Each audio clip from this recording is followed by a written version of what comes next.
Hello बच्चों, let's see the question.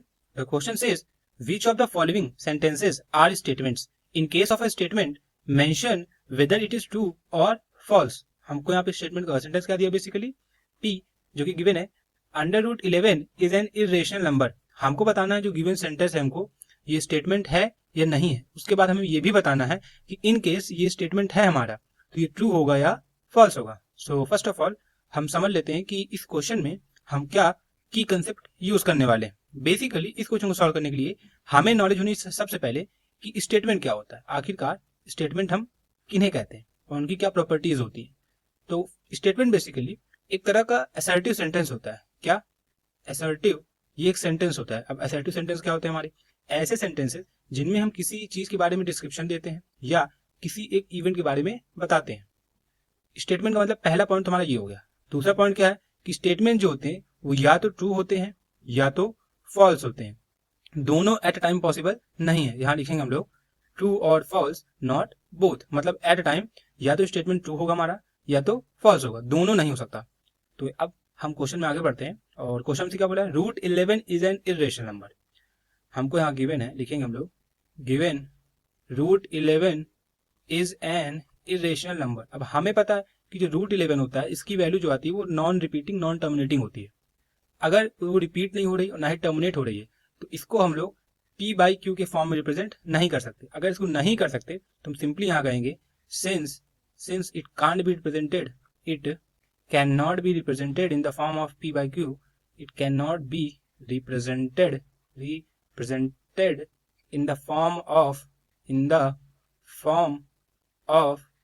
P by Q, therefore it is an irrational number. It is an irrational number.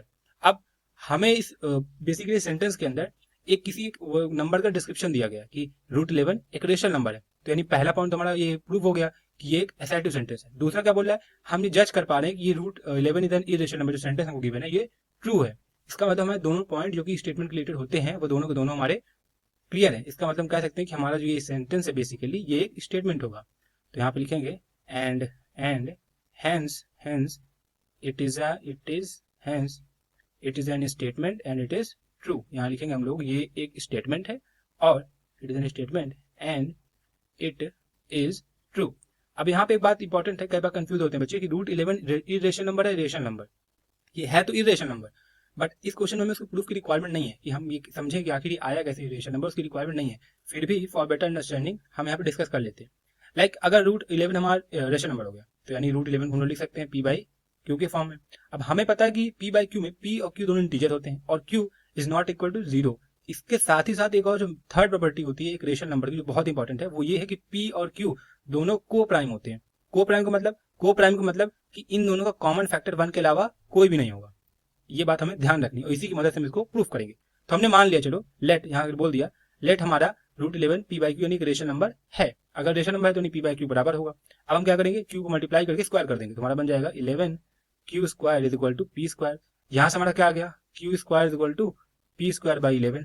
मतलब इससे क्या हम conclude कर रहे हैं, इसके कंक्लूड ये कर रहे हैं कि हमारा जो P स्क्वायर है इसको डिवाइड कर रहा है कौन, 11. अगर P स्क्वायर को 11 डिवाइड कर रहा है इसका मतलब हमारा P को भी 11 डिवाइड करेगा.